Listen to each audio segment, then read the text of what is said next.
good evening, ladies and gentlemen.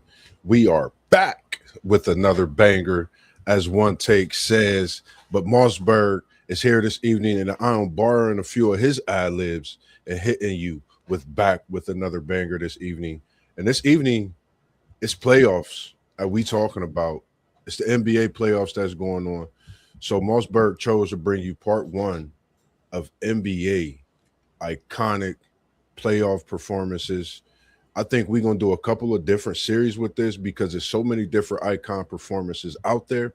But I'm not gonna hold it. I'm gonna bring it from Columbus and I'm gonna take it all the way to South Bend. And I'm gonna introduce my main man from Indiana, Bend and Air, post game. How's it going this evening? Post game sports. How you doing this evening, sir? Man, I feel wonderful, Moss. It's always a great show when we get together on Wednesdays for the people. I appreciate you having me as always, brother. And I'm excited to get into these NBA playoff performances with you. Yes, sir, man. And I appreciate you joining as we've been going back and forth with each other for the last, I don't know, it seemed like it's been a couple months, with the hosting the show. And, bringing these NBA playoff performances is so many out there when you speak of iconic NBA playoff performances and things like that. You think of course, MJ, you think of LeBron, you think of, Steph Curry, players like that. But we're going to take it back a little bit. I was thinking I'm going to start it off this week with Charles Barkley. I'm going to take it way back post to 1993 when Charles Barkley was with when he played against the Seattle Supersonics, when he was with the Phoenix Suns. He had a monster game, 43 points, 15 rebounds, 10 assists, a triple double. And I'm going to say this was the long way when you get 43 points, 15 rebounds, 10 assists, and he shot perfect from the free throw line and shooting 16 for 22 from the field. When you think about Charles Barkley, and we speaking on NBA playoff iconic performances, a player that didn't get a championship, what's your thoughts on this performance? And I'm sure you could possibly remember this game. Sir Chuck, as they called him, so many other different names, but Charles Barkley with a dominant performance versus Seattle, and that was in a great game he displayed. What's your thoughts on that one? Yeah, that's a great game for you to pick, man. Charles Barkley is one of those guys who I think the younger generation don't know as much as they should know about him being an undersized power forward, 6'4", tough as nails, athletic as heck, coming from Auburn, coming from that South. Just amazing what he was able to do at that size. So that's a heck of a performance, bro. Definitely, man. And for me, man, when you think of Charles Barkley, you know, he was battling so many people. And when I watched that game, it was like for him to be 93. When Chuck came in, he was really, some people looked at his size like he was bigger than everybody else. But in 93, Chuck seemed like he was a little smaller. But he dropped the 43, 15, 10, triple dub in a playoff game against the Seattle Supersonics. Sean Kemp, Gary Payton, Detlef Schrempf, a heck of a team he played against in that outing. And what we doing this week is not only thinking about what MossBurgh's playoff performances are, we passing it the post, and we appreciate you with your iconic performance thoughts as well, and all the things you do when you tune in and you here with me on this show. What was one of the performances that you had to bring to the people? Yeah, of course, bro. One of my favorite childhood memories of the NBA has to be Reggie Miller. Is in Miller time, bro. Game 1, 1995, Eastern Conference semifinals, 8 points in 8.9 seconds to secure the victory against the New York Knickerbockers. Ooh. Reggie Miller. Yes, that's one of my favorite performances. One of the best playoff performances I saw. Definitely had me going crazy as a child watching that moment. I like the fact of you bringing that up. That the crazy thing is, when we talk about the iconics, and you mentioned Reggie and the Knicks, you think of Spike versus Reggie. It was so many performances. The choke, as we see Halliburton do it. You seen that come back this, last season, and it makes me think of those things, and I think that's probably one of the top, most iconic performances. You're talking about one of the greatest shooters in NBA history, Reggie Miller. I mean, you could go on and on. I have a buddy of mine named James Hazelwood. We called him Reggie Miller, and he could shoot that ball like no other, man. Still to this day, man, I can't wait to see him. But definitely it's something special to see what he did against those New York Knicks, and he had his way. And Any my bad, bro. I didn't mean to you cut you good, off. you good, you good. Uh, one of the worst things about Reggie Miller's career is that he never actually got a championship. Got shot. They laid in the street down there. They got it all roped off and blocked off. Okay. From Cleveland all the way to Yeah, one of the best performances in playoff history, I think. And one of the worst things about Reggie Miller's career is that he never won an NBA championship. I think probably his best chance to win a championship was the Malice in the Palace, that team that year where everybody got suspended. Sadly, I think that would have been his best chance to win the NBA championship. I totally agree, man. And when you speak about that, I was just watching the other day, man. Shout out to Steven Jackson, Matt Barnes, all the smoke.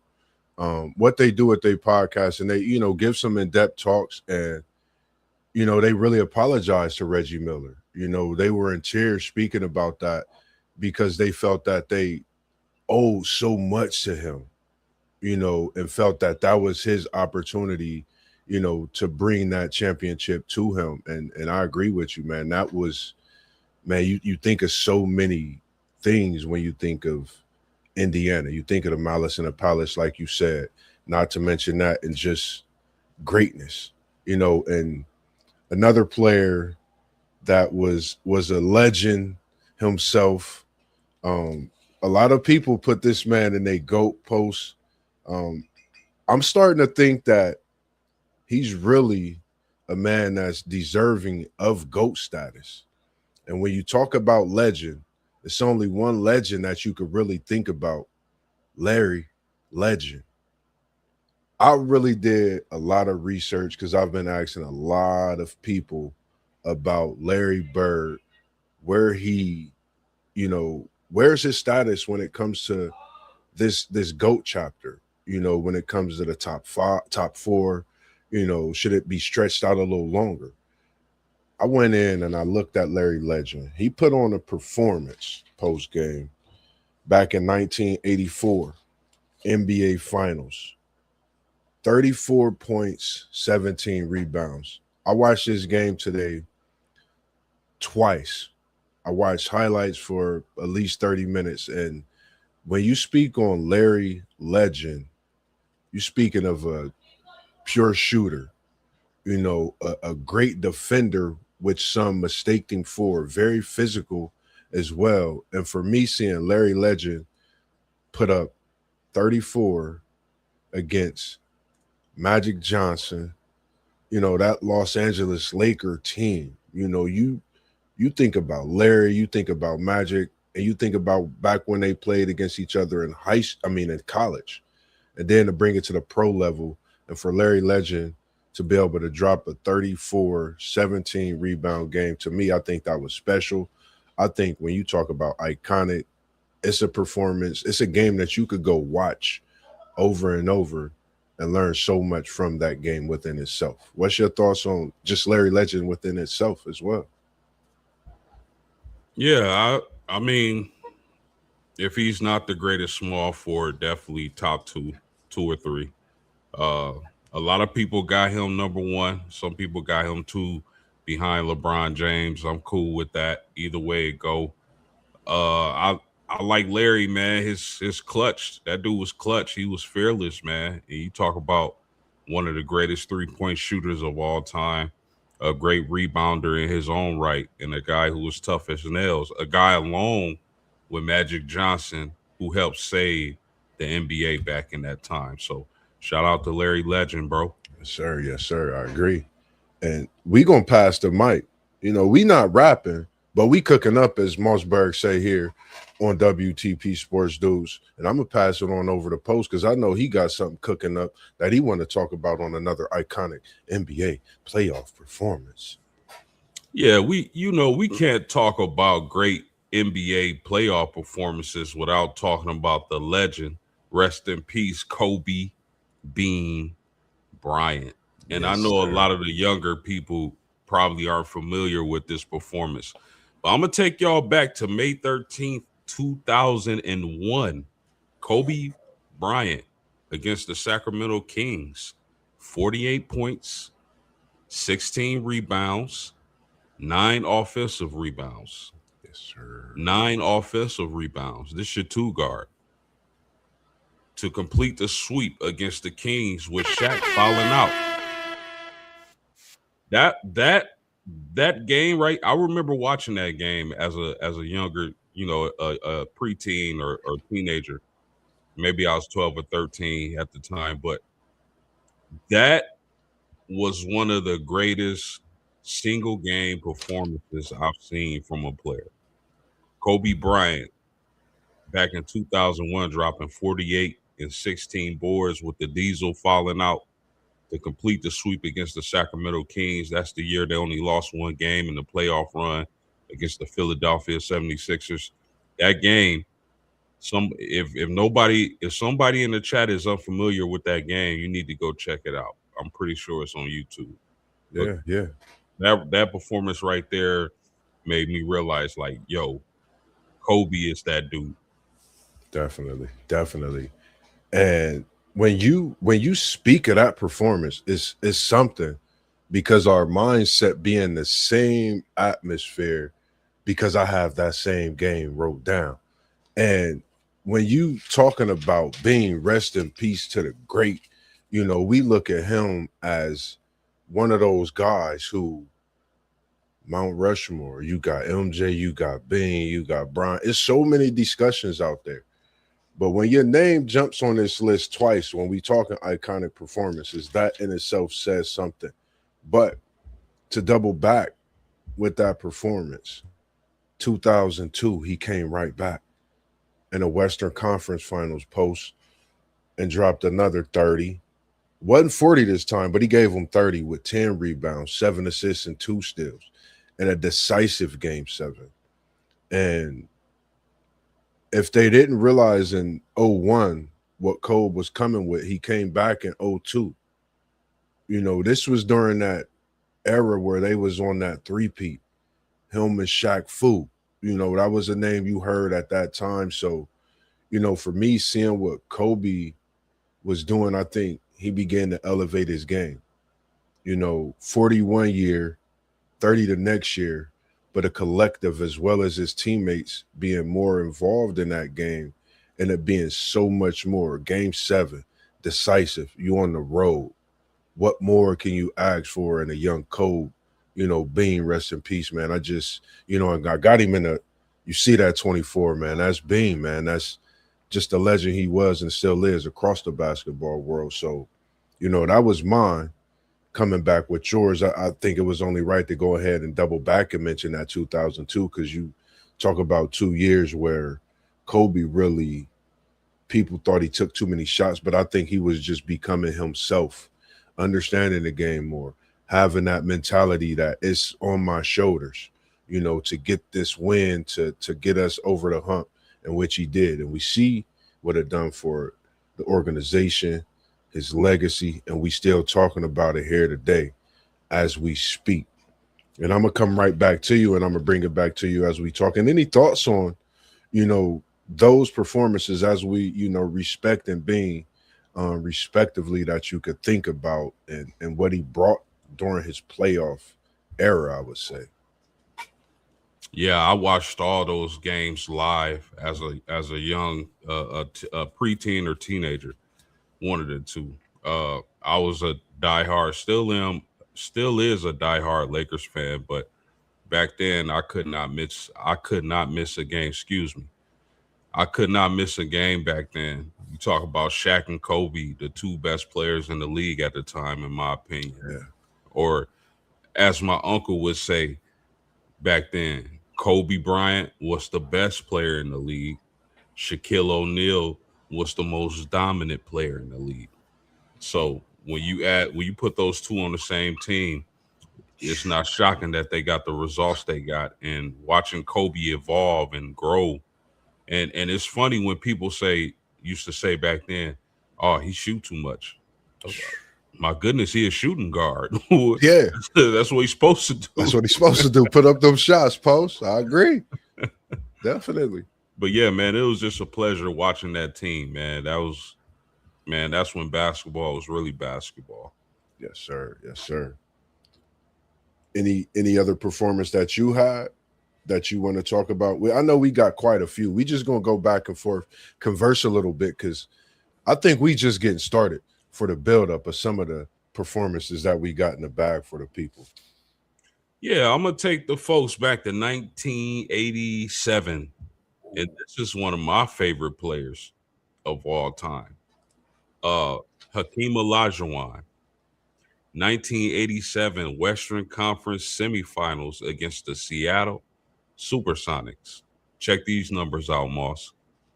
49 points, 25 rebounds, and 6 blocks.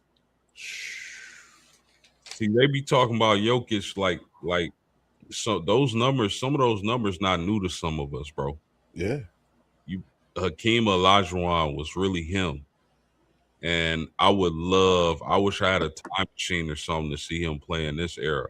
Because I know he'd be putting up crazy stats, but to put up those, bro, 49 and 25, That's insane, bro. 6 blocks. Like Hakeem was that dude, bro. They don't know about Hakeem the Dream, man. That's insane. And when you speak of you said 42 points, 25 rebounds.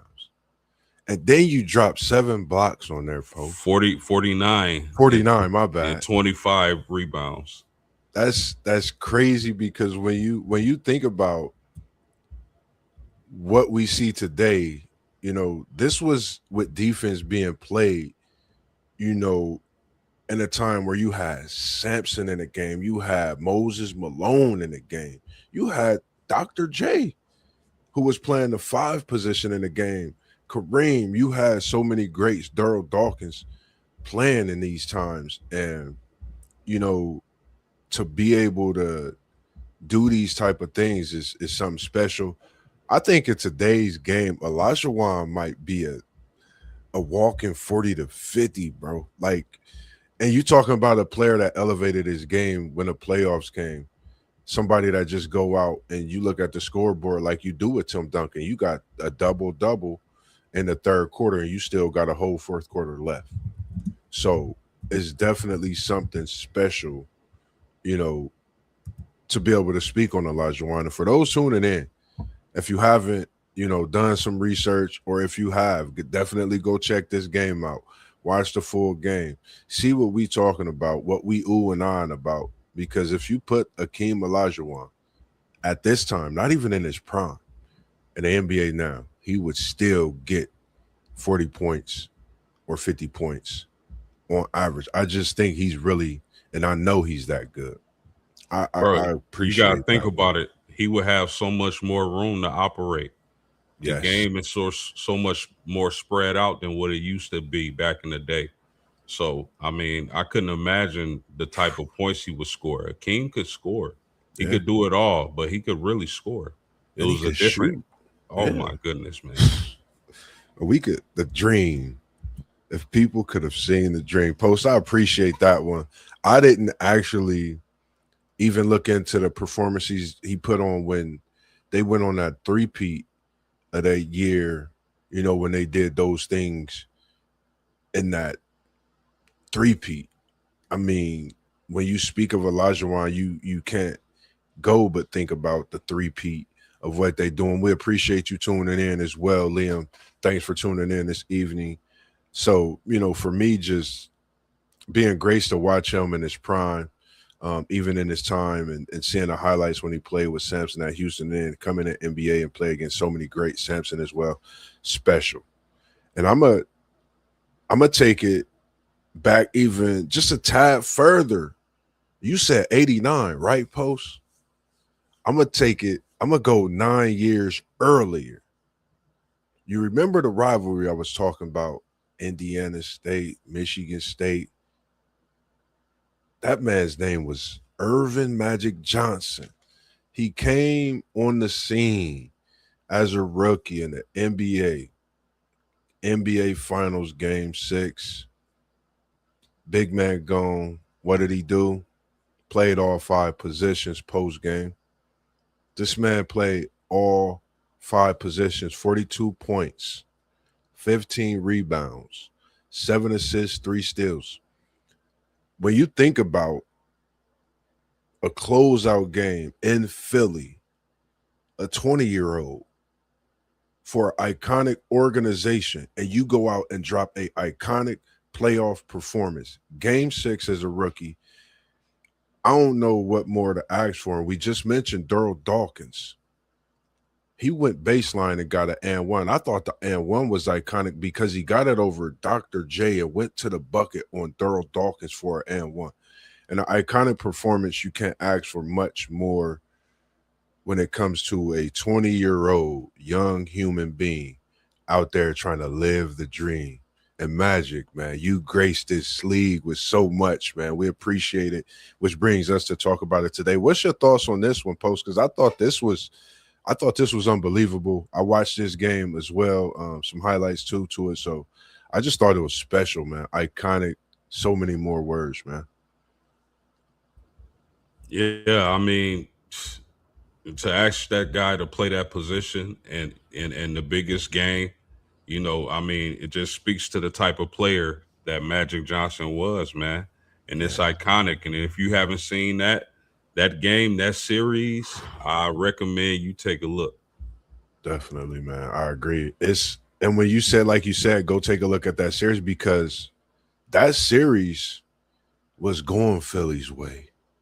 And for Magic to be who he is, what we see today, the Hall of Famer that he left the league with, graced us, and still we able to talk about it. That shows then what he was able to do, and still how iconic that performance is and was, and is still etched in the Hall of Fame books and every book you think about when you mention the NBA playoffs.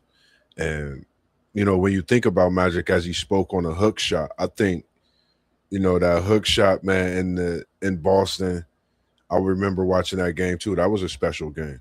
You was able to see players, you're a rookie performing like that in the NBA Finals Game 6, and then to go a few years later and you playing in the iconic Boston Garden. You going against Bird, McHale, Paris, Dennis Johnson, you name it, Hall of Famers all across the board. And, the game we watched today, boy, I tell you.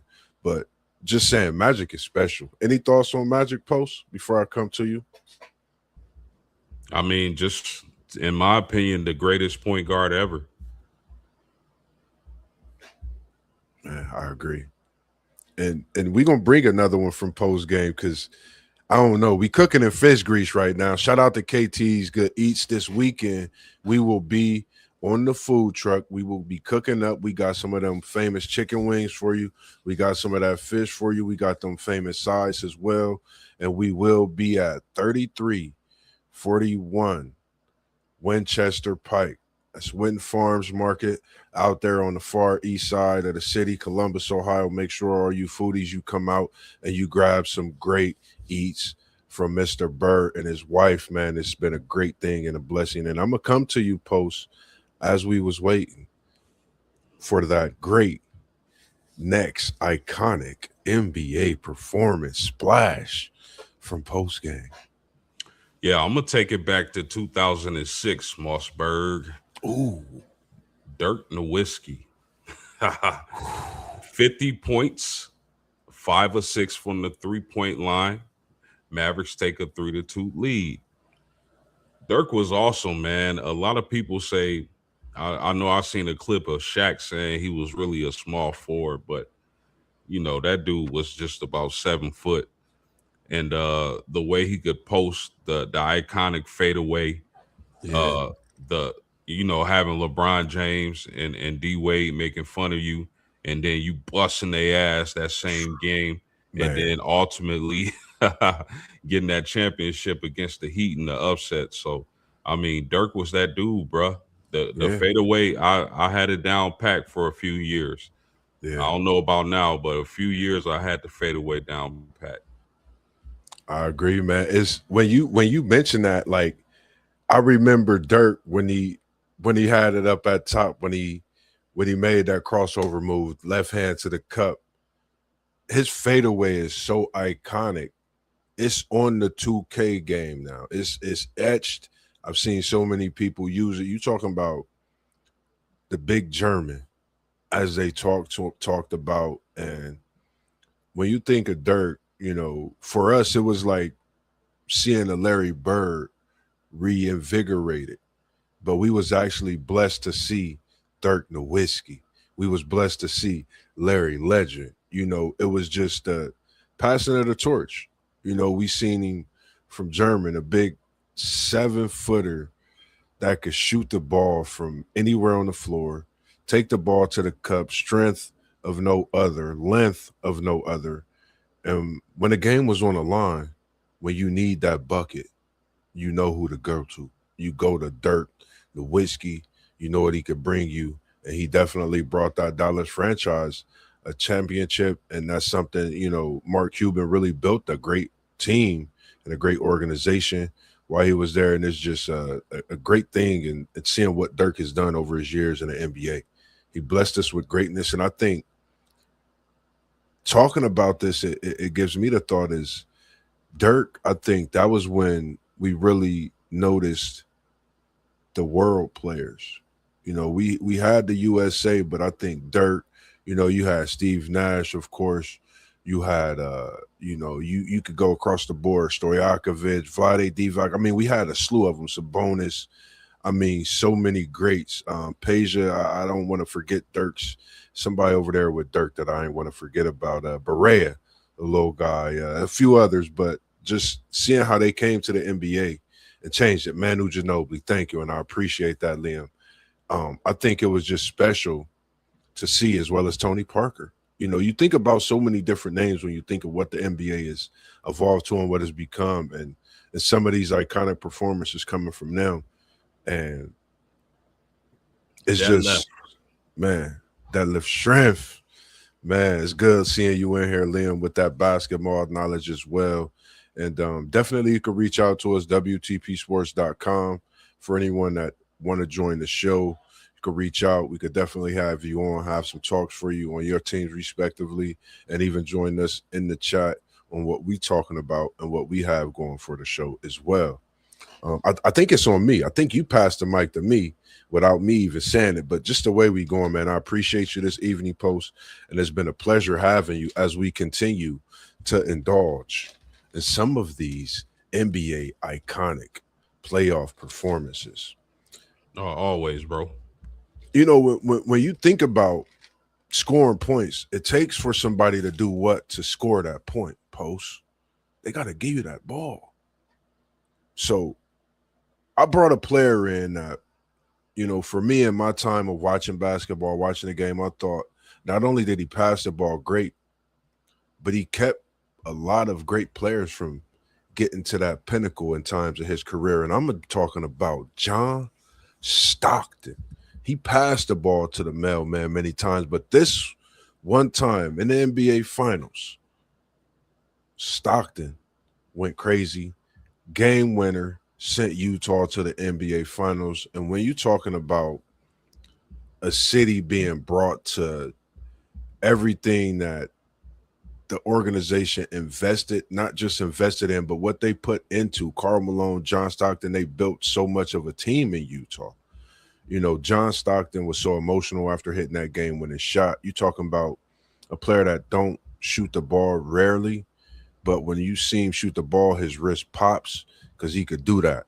And he had 15 fourth quarter points versus the Rockets. And this was when the Rockets was trying to come back and make another push, before most of their players vowed out. I think they had Pippen, may have had Barkley at that time, but these Houston Rockets did not have what it take for John Stockton in this game winner.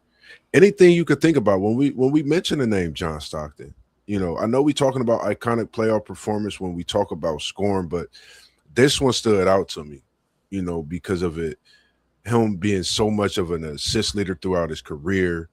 That team that they had, Liam, Greg Ostertag, Brian Russell, uh, Mike McKean Moore. I think Mike Moore, McKean Moore's. They had a slew of players on that team. What's your thoughts on Utah post John Stockton? One of the greatest point guards in history. Jerry Sloan was their coach. I listen. I know that John Stockton is a point guard. He was the assist man, but when I was a kid, I always felt like he should shoot more. He should be a little bit more selfish and shoot more. Yes, I know that he had Karl Malone, he had Carr, he had a lot of Hornacek. The players you mentioned, Moss. I know he had some decent players surrounded by him, but man, I always felt like John Stockton should shoot more when I was a kid. Definitely one of the greats. Yeah, man, for sure. And I'm glad you mentioned that because, when you think about John Stockton, you think about the pick and roll. That's still today my favorite play in basketball, man. You could pick a roll, you could pick and pop, but the pick and roll was special because you always open post 24/7, 365. I don't care what nobody say, pick and roll, you open. I can't wait till we link up in Indy for some of that playground ball because we're gonna definitely get that going.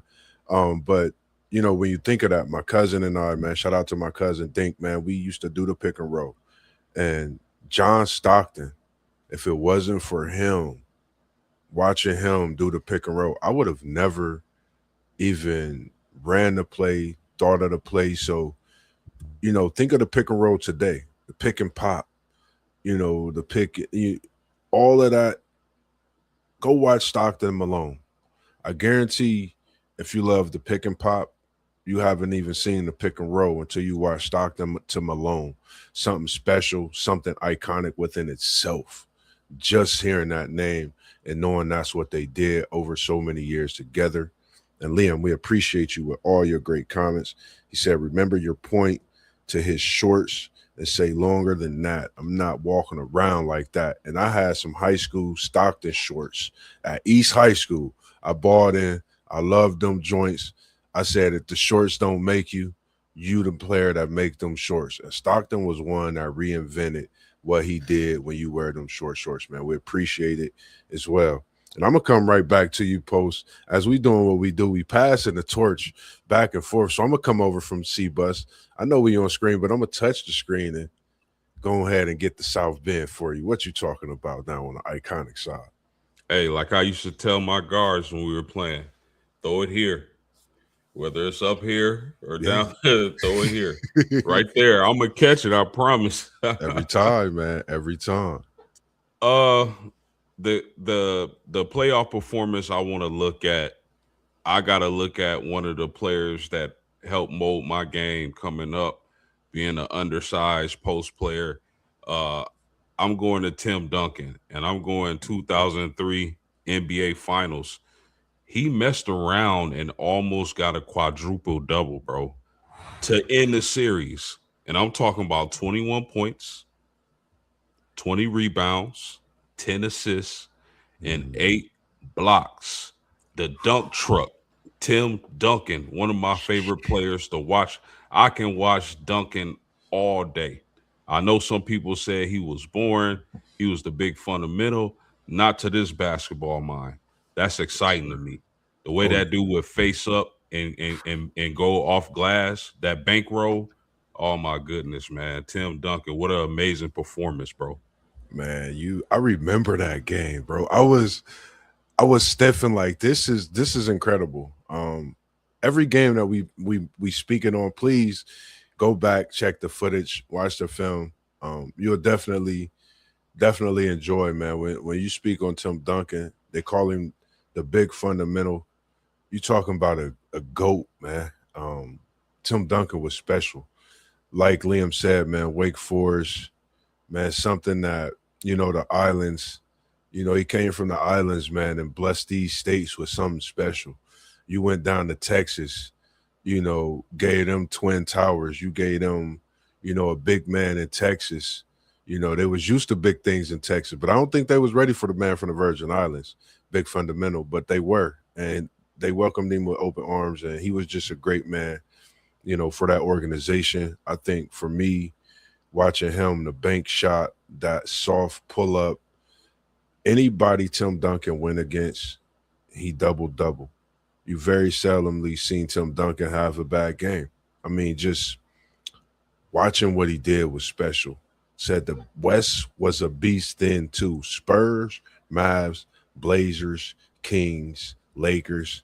Sheesh, Hey, man. Liam, they too wet behind the ears to know about that, my man. The wild, wild West, Liam, as we would have thought it was. And Timmy held his own out there, man. And when you're a big man out west and you doing what Timmy did, that was special. And to almost get a quadruple double, closing out like Poe said, what else can we say? It's not much more, but just know Timmy deserve his flowers. We giving you your flowers here as we do to many players as we talk about them and speak on them throughout the year and have.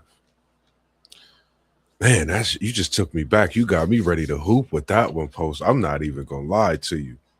So what I'm gonna come to, I think this is so up to date, and I think the reason I'm gonna come to this because I seen the comment early.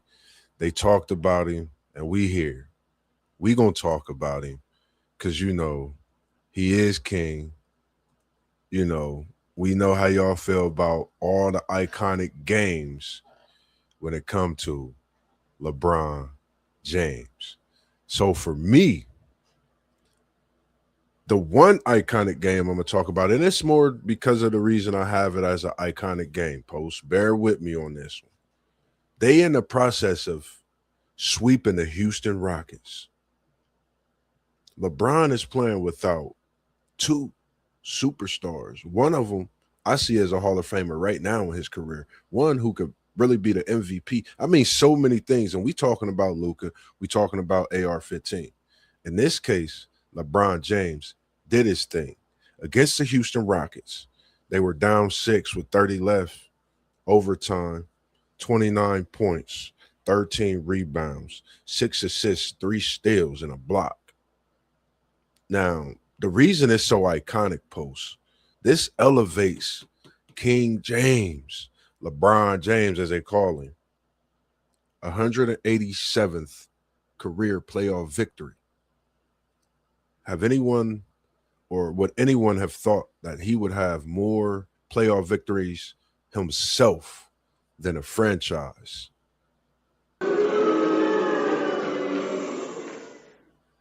That's crazy work, man. He had massive. I mean, it's just for me. I just thought it was an iconic one for the feat of winning 187, having more career playoff wins than the Bulls' whole organization. That's crazy work. And I definitely have some of those other playoff performances of his in this chat as well. What's your thoughts when we talk about this and we got LeBron's playoff performances iconic? Yeah, I mean, I gotta give it up, man. I mean, it's impressive. I have, me, I have my personal beliefs about LeBron James. Yes, sir. When you play 2,000 years, you're gonna accumulate a lot of different stats. But I mean, I can't hate on him. Shout out to the King and what he's doing with the Lakers being shorthanded, even though they should have went on ahead and stopped playing with their food and swept the Houston Rockets. What he's doing is incredible. Uh, Without Luka, without Reeves, as you mentioned, Moss, Yeah. even though Houston doesn't have KD, Still a good coach, still a solid supporting cast. I didn't. If you would have told me they had been swept or gentlemen swept, I wouldn't Yeah, have believed you. So shout out to the king and what he's doing, bro. for sure, for sure. And I appreciate you with your comments as well, Liam. I had that at the top of my list. Definitely, definitely. I watched that game so many times. One time I took like a half hour because they didn't even have it available. You had to, I think, pay for that game one time, and that's that 2007 Eastern Conference 48 P's points is what I'm talking about against those Detroit Pistons. 25 straight, 605 in the fourth, and going. You just seen a LeBron James iconic show, which elevated him, into just doing something special and getting that title, getting that organization over the hump and things like that. And the throne in a Pistons team, and they had a dynasty going at that time. So, any thoughts when we talk about, just that performance, that game with the Detroit Pistons post? Yeah, that's the game that I thought you were going to bring up, but uh the other game is valid as well. But yeah, that was LeBron James, his coming out party. I do have to say I don't think Detroit was the same team they had been in the past few years. I think they were getting up there in age. I don't think Ben Wallace was the force that he used to be. I don't even was Ben Wallace even on that team? He Is was, didn't he leave the year before? I'm not sure, I want to say he but was on the team. He didn't play as much, he and like you wasn't. said, he was going out and hurt that year. Yeah, he wasn't the same Big Ben, and uh, LeBron at that point in his career, if you didn't have a rim protector, he gonna eat. Yep. So I mean, that was probably I would have to say outside of the matchups with the Warriors, that was my favorite LeBron James performance ever. Yeah. And I wanted like, and it was just respecting the like. I don't like for me it'd be the 187 career victory. I had that's an iconic feat. It's tough to not, but that 2007 that was the one. I have it in the middle of my page. I could remember almost possession of possession. What he's going to do bucket for bucket when he went behind his back, getting a pull up on Chauncey for the three, going to the cup, throwing it down, Max Shields staring. I mean, just the fillet, as they call it. LeBron James just did that. That game itself was special. And I'm gonna bring it right back to you because you've been hitting me with some of these wonderful, great, iconic performances, and you talked about someone special. So I'm waiting for this one. It's on you, Post. Talk to the people. Liam, that was my very first one. Ooh, That game right there, that was just awesome, man. But I'm gonna take it back to 2002 and MossBurgh. The truth shall set you free. And we talking ooh. about Paul Pierce, 2002 versus the Nets. 19 of his 28 points came in the fourth quarter to overcome a 21-point deficit. Gotta love Paul Pierce, man. I think a lot of people don't bring him up as much as he needs to be brought up. He was such a great scorer back in the day, man. Just Talk really an about it. elite player, one of the better small forwards I've seen in my day. When Bro, you Yeah, eliminating a 21-point deficit and scoring 19 in a fourth? Crazy work. crazy work, man. Crazy work. They call him the truth, right? You said the truth will set you free. If you think about Paul Pierce, you know, he set a lot of people free. They met the truth. They got a dose of the truth. He set them free and let their wings be free. And they, did great things in their career. I just had to get that in there because when you mentioned Paul Pierce, you're talking about a Kansas product that was special. When he came to the NBA, we knew what he could do. Um, when he did things in Boston that no one seen what he could really do. but he have one of the, I think still today, one of the toughest pull-ups, one of the coldest nicknames in NBA history. His name is iconic, the truth. So when you talk about Paul Pierce, when you say the truth, they like, you went against the truth. They're like, what? You really, it goes in your back. Your hairs twitch, because you're trying to figure out who this is. But it's Paul Pierce, man. Special. I think, I remember so many battles him and LeBron had, Boston and Cleveland. The battles he had with Bean, man, rest in peace. You're thinking about someone that's played in every era of a legend, and they had to go against Paul Pierce, the truth, to get to that championship. Think about it. So, that's just something to think about, and what he brought to the game, I think, is something that will be forever etched in the NBA. When you think about iconic performances of someone putting the ball in the rim, you got to think about Paul Pierce, and that score the way he did. He scored in bunches, as we seen. And as you said, those straight points, just a lot of buckets. And he does that. And I think, when we speak about iconic performances, Post, it's a name we ain't spoke about. We hear 46 minutes and counting into this NBA playoff iconic performance. So it's only right when we got One Take Zay in the building, and he's back for another banger, as he say. And he said, bro, was really the truth for real. But all I could think about when people bring his name up is the fan throwing his headband back. That was an iconic moment too, which is crazy because they talk about that in his iconic moments, being one with that. And for me, when we talk about iconic, it's only right we talk about the man himself, Post. I think one of the most iconic performers ever in a game of basketball. Playoff points still stand at the top. He's my GOAT at the top. People call me his lookalike growing up. We talking MJ, ladies and gentlemen. Y'all know we can't talk about nothing iconic, and we talking NBA without talking about the GOAT himself, MJ. And I'm talking about the game, 86, playoff record, 63 Ps, in the Garden, on Larry Legend. What's your thoughts, Post? We could go on and on about this here game, but when we talk MJ, it's a slew of GOATs that can go into that talk with this iconic performance, and it still stands today. No one has touched the 63 points by MJ. Bro, what else can I say that hasn't been said? For me, Michael Jordan is the best player to ever pick up a basketball. 6'6", leap into the moon. They called him Air Jordan. They didn't call him that for no reason.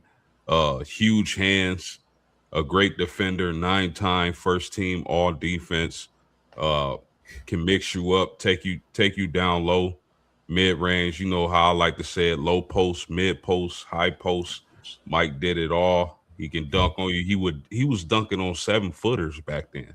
Yeah. You know what I mean? He was dunking on 7-footers. My favorite play was when he was on the baseline. I think Starks was guarding him.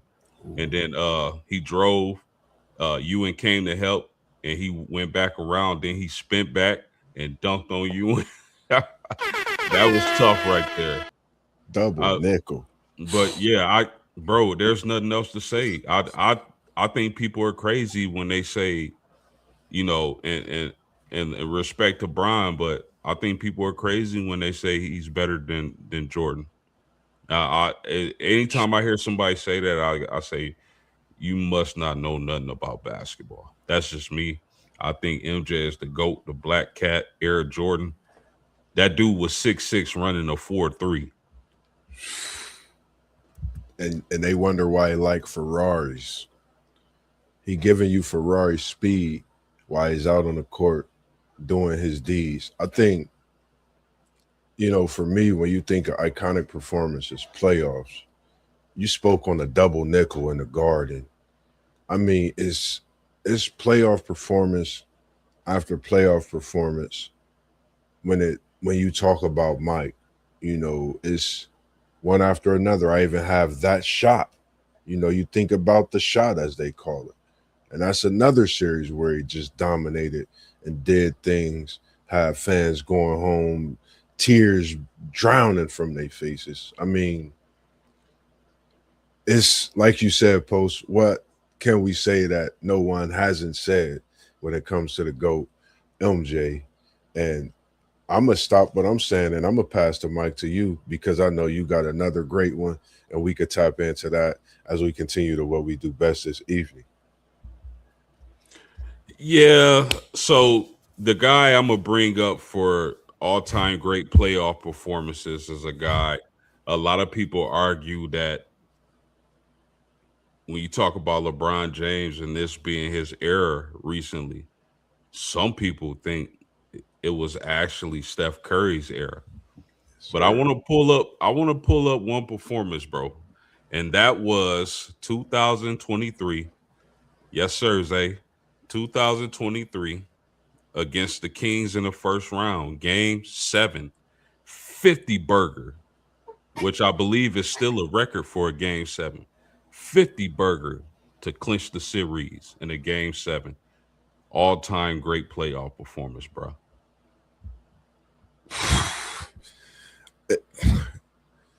Steph, Steph, Steph. Man, where do you start?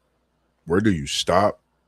You're talking about not only he's changed the game, but like you said, he's calling, a lot of people's thoughts and bringing him into this GOAT talk, and he's there to stay. You're talking about a player that's literally changed the game when he's in the playoffs. As you know, a few weeks ago, I spoke on it. I would love to see him make a run. I think we still going to see a run from Curry in the playoffs before his time is up. And for him to drop this 50 burger, as you called it, I think it was special because a lot of people always think Steph Curry is going to shoot the three ball. In this game, he was getting to the bucket. He was getting to the free throw line, but when he hit his threes, most of them was mic'd up nets, as we call them, nothing but the bottom. And it just goes to show how great of a player he is, how iconic of a player he is, and this iconic performance that he has us and brought us to discuss and bring his name to the forefront even more. And I might get off topic, but we talking about Steph Curry. And yes, Joey B is the great. We appreciate you tuning in, Nate Schroeder. And you see what this is right here. This is Joey B. This that high school Athens. And I got a Bengals review coming up. And I definitely like all my Bengal fans to tune in because we got some things to talk about. But for me, when you talk about Steph Curry, I think it's just a special talent. You could go from the series when he played against the Cavs, but this one here, a 50 burger, they forget about this one, Post.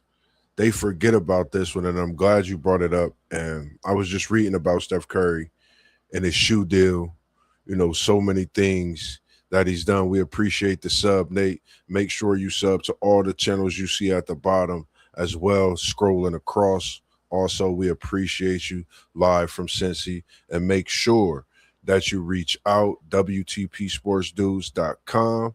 I would love to have you on. We could get some Bengals talk and so much more as well. We appreciate you tuning in from the jungle, as they call it in Cincinnati.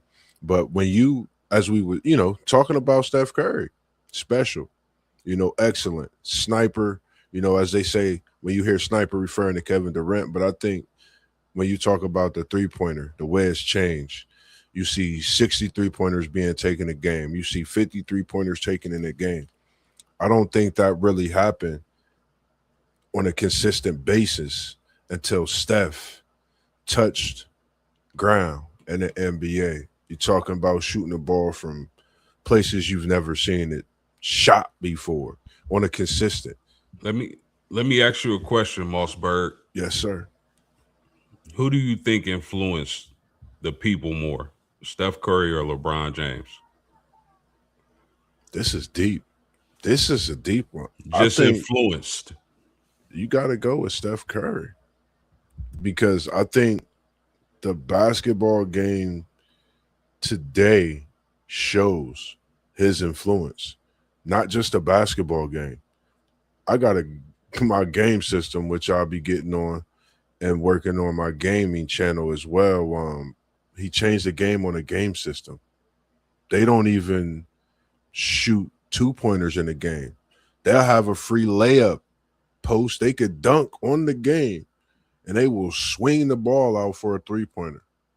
But if it's a steal, it'll be shocking to them. I'll go with Steph Curry. I'm gonna tell you why I think Steph Curry had a bigger influence on the people. It's because like most people aren't 6'9", 250 pounds. Yeah. Most people look closer to look like Steph Curry as opposed to LeBron James. So that's one of the reasons, in my opinion, he had a bigger influence on the public than LeBron James, because like they can relate to being small, not a huge person that can run through the lane and dunk on you. Yeah. But I can pull up from anywhere like Steph can. Yeah. And that's what you're seeing. Everybody want to do what Steph could do, but everybody can't do what Steph can do. And we can see that, when you talk about Steph Curry, and it's something when we talking about the iconic playoff performances that you break away and you talk about Steph Curry, but I think this goes hand in hand exactly with your question. And I appreciate that because the game has changed. Steph Curry has influenced the game to change the game. Now, who can come in and be that influence to make that game come back and change again? That's, something to look at down the road, because we may be looking at the greatest player to some, arguably the GOAT. We know where we sit with that, but we got to look at the fact that there's another man that's right there on Mount Rushmore with your GOAT that a lot of people say today, and he's totally changed the game to where it's becoming a different culture in the game. You got to find certain ways to build around teams to fit that game. So it's definitely something, I think, when you really go back and look at it over and over. Said Bron can defend 1 through 5 and play 1 through 5 offensively. We appreciate you as well this evening, Nate Schrader, coming live from Cincinnati. Bron, the GOAT, and WTP. If he was in the chat, he might be watching live. He'll probably come in and comment, because when he see Bron talk, he definitely jumps in the chat, especially when we talking GOAT. Appreciate you tuning in as well. One Take Zay this evening said they better not let Curry get another chip. Totally agree. What's your thoughts on that post game? One Take Zay said they better not let Curry get another chip.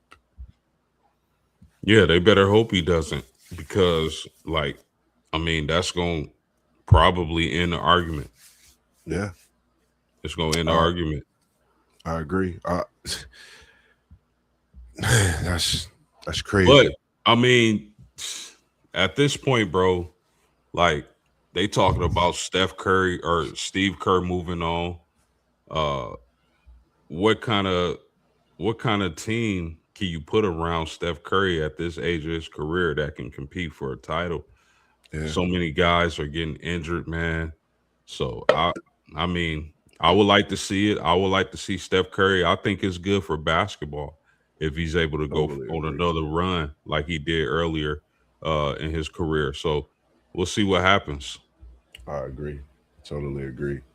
And we appreciate everyone tuning in this evening, man, with the first part 1 series and iconic NBA performance. We appreciate you, Brother Blondie. Jimmy Jam in the building with us. Our encyclopedia, almanac, our treasure book for all the great stories of things that we may not have came across, but when I say encyclopedia, more knowledge than a book itself. He said if Jimmy can come back healthy, him, Porzingis, and Curry can get it done. I agree. I think that's something special. I The, just want to make sure. Go ahead, Post. yeah, potentially. The only problem I have with those three players you named, they've been banged up like lately. Like they can't stay healthy lately. If they can stay healthy, I'm with you. Totally agree. That was my whole thing on it too. As long as they can stay healthy, because I think Jimmy was, he's playing pretty good before the injury, and that was my thoughts. During that time of them being good, would he stay healthy? Great, great guy, man. I can remember playing with him on 2K, actually, and getting a career high and 60 plus points with him in the game. So I know it's possible. And like you said, if they could be healthy, I think they definitely could be a scary team in that West, not knowing what type of things could happen in the offseason for teams. I mean, it's assuming they put some more pieces around those three players. I mean, of course.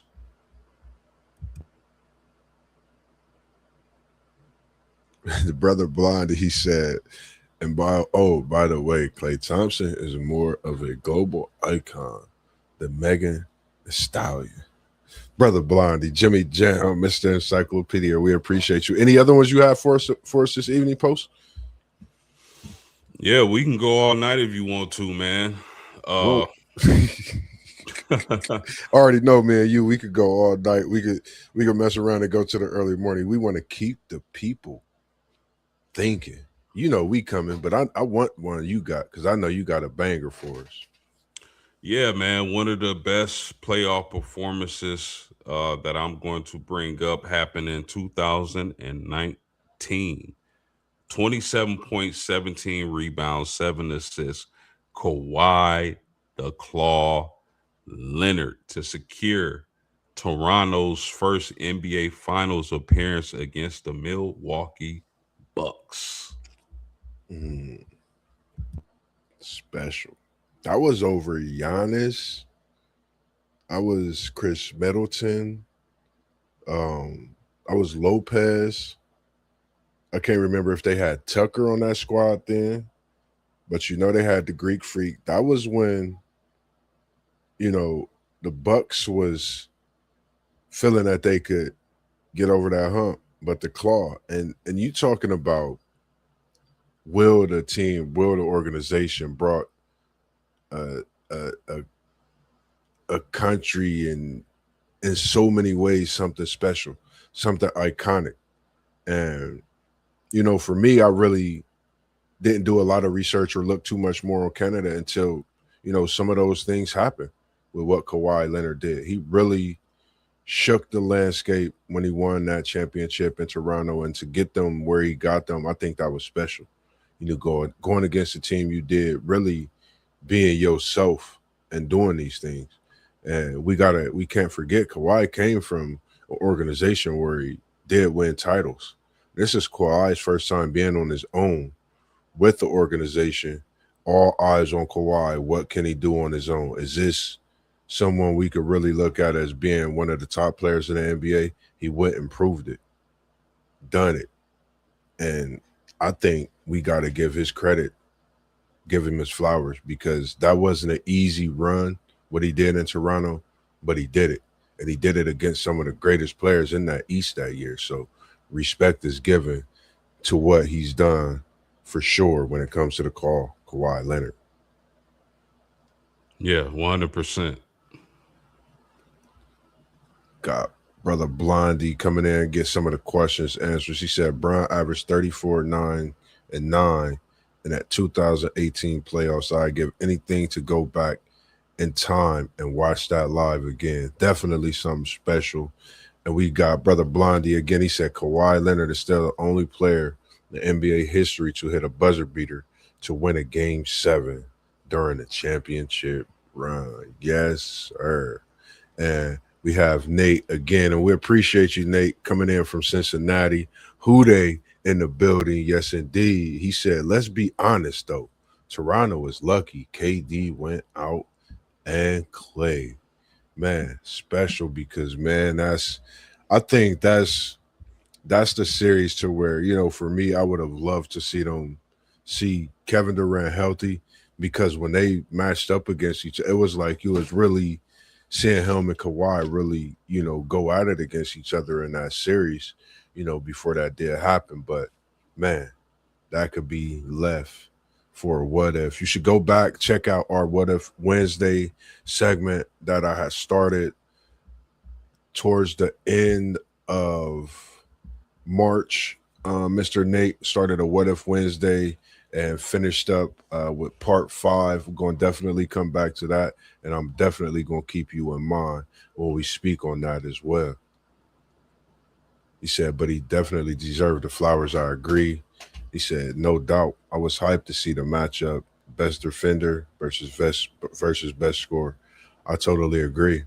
For me, Post, I kind of didn't want to get at people too many iconic performances, but I think we did a great job leaving them with so many to think about that we got left. I mean, it's so many different iconic performances we still got to talk about when it comes to MJ, when it comes to LeBron, when it comes to Magic, when it comes to Larry Legend. It's so many people we didn't even talk about. We got Bubble Talk. We got Giannis bringing Milwaukee a champ. I mean, it's so many different iconic performances. If it's someone that you would like for us to talk about bringing a iconic performance to, let us know in the chat, type it in, or you can reach out to us. You see our emails or add us in the comments as well. And you can check us out, WTPSportsDudes.com. You'll get a bio on us all, and we'll definitely have all the answers for you, try to get you on the show, bring up all those different talks that you would like to hear as well throughout the week. And we got something special coming for you as the rest of the week goes through some different talks. And we got Brother Blondie. He said, what if Bernard King and Patrick Ewing were both healthy at the same time? Brother Blondie, we got part 6 coming, because y'all making me come with part 6, but I'm going to save it for y'all. I'm going to save part 6 for y'all for a few weeks, and I'll get to y'all, tell y'all about that why here soon. Anything else you got to say to the people, Post, before I take us out here in a few? Yeah, I just want to say thank y'all. We appreciate y'all support. We appreciate y'all tuning in, smashing that like button, subscribing to the channels. It helps us out tremendously. We appreciate y'all. It helps us keep coming with the fire for y'all to listen to. So we appreciate it. Yes, sir. Yes, sir. I see you in here, Nate. You right on top of me, man, with that 2027 Super Bowl champs, though. Take that to the bank, boys. I love you so much more, Nate. We appreciate you tuning in. I would love to have you on my Bengals season review. Once I get that going, we need to talk. We need to send some emails to each other and get some things set up and going. And I know we spoke about some things on the boxing side, Post. I think the last few weeks, and we've been chatting a lot about boxing. So I'm here to tell the people, MossBurgh be working, Post.